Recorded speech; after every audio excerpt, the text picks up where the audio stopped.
Okay, so like I said it a few times along the way in a few different videos, but all the math is just leading up to two things. Um, so well, maybe three things. It's not really, we don't kind of look at it that way, but multivariable functions, which all of these are. So finally, we're doing these multivariable functions. One, multivariable functions. Okay, so two, we just started this the last video, partial derivatives of the partial derivatives of the multivariable functions. And then why would we take the derivatives? Three, optimization to maximize or minimize. It will be maximize these things. So all we really care about studying is multivariable functions from calculus 3. We have to be able to take the partial derivatives. It's always the same, take a derivative, set it equal to 0. Why do we take the partial derivative? To optimize, to maximize and minimize. So this is kind of the homework here. This is number 5, partial derivatives. And then we're actually going to go through all of chapter 2, which we haven't really yet. We haven't done much of anything in chapter 2 yet. But we're going to do number 6 at the end. It's by far the hardest one. We have to go through the whole chapter and then we come back to number 6. Therefore, what are we doing right now? Right now we're doing number 5. So I sped through this little chart, which we don't really need to understand. You don't usually graph the third dimension. You don't usually graph it. But remember, this is x, positive x. This is y, where this is the quadrant 1 of the xy plane. And then what happens there? Yeah, this is the z-axis. But we have like three-dimensional graphs. Yeah, so we have three-dimensional graphs. So if you take the derivative, we call it the partial of z with respect to x. If you take the partial derivative with respect to x, it's still the slope. The derivative is always the slope. But the slope of what? I mean, this thing is like three-dimensional. We do have problems where we kind of picture going up and down a mountain and things like that, topographical things like that. If you take the partial with respect to x, you get the slope parallel to the x-axis. That's what you get conceptually, yeah? What if it's at like this point right here? The slope would be something like this, which is still parallel to the x, yes? Okay, so it should be obvious the point that we're making. There's only two of them. You know, two variables, three. Usually there's just two variables, x and y, or x1, x2. If you take the partial of z with respect to y, what is that? That's the slope. It is a derivative, but it's the slope parallel to the y-axis. What if we're like right here, which is right here in our graph? Then it's something like this. That's the slope in the direction of y.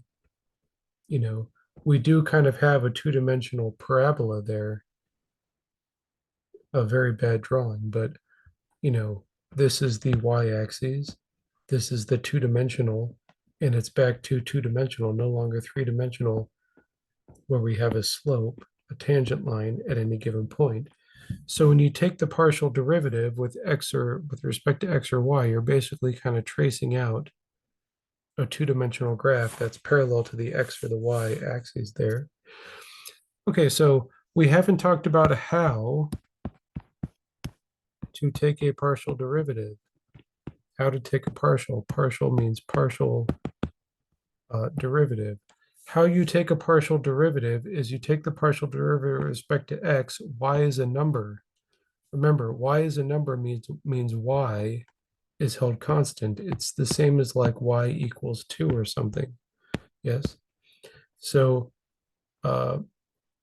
what I want to kind of say, I said this whole funky partial of f with respect to x. I'm not, I don't quite remember what they use in the book, but yeah, let me just kind of do the partial notation. So we'll just do a. The more I talk, the more confusing I make it. So it's very easy. We just have to see what I'm doing. Take the partial of f with respect to x. You can only take the derivative with respect to x or y. So the answer is 2. Yeah. You have 2.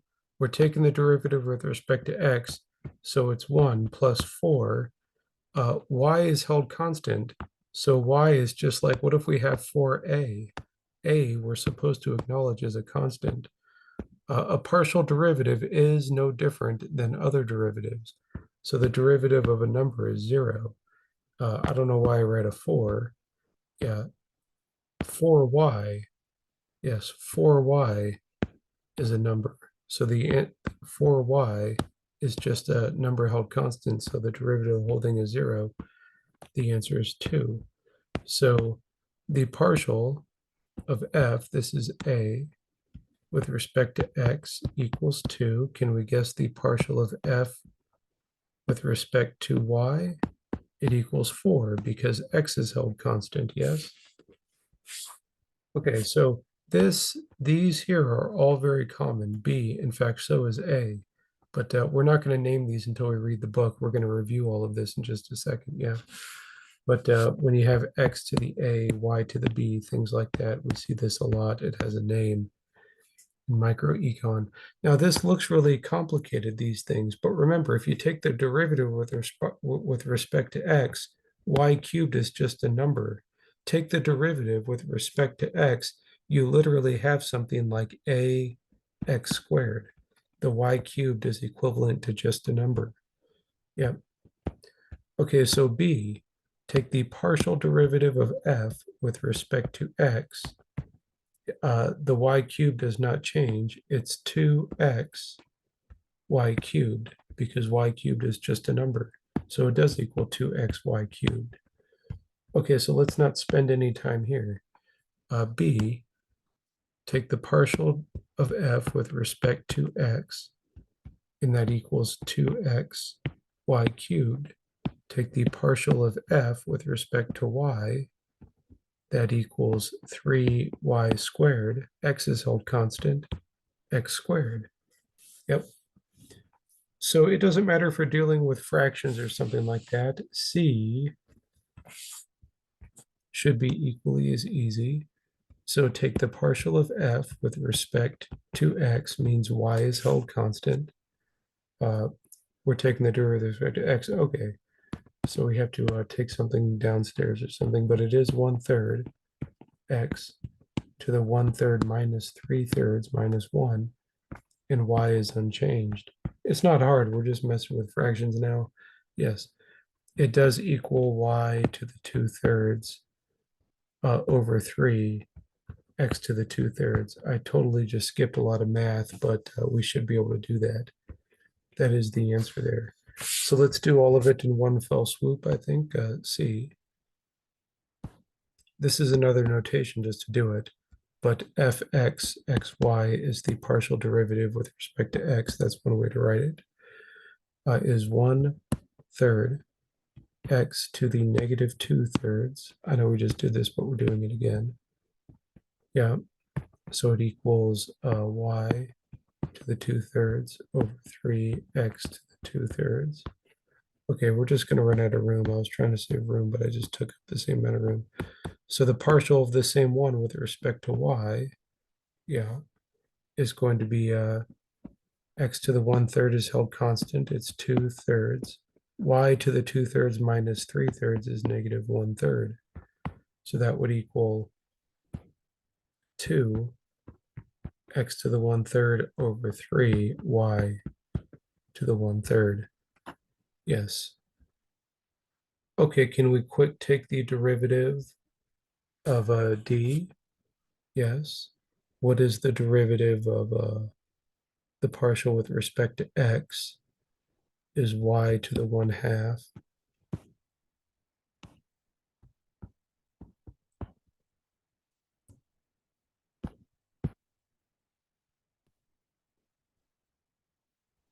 So we have chain rule.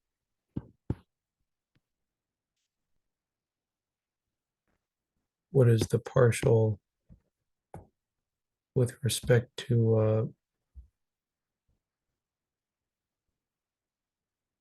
I'm just going to end this meeting randomly.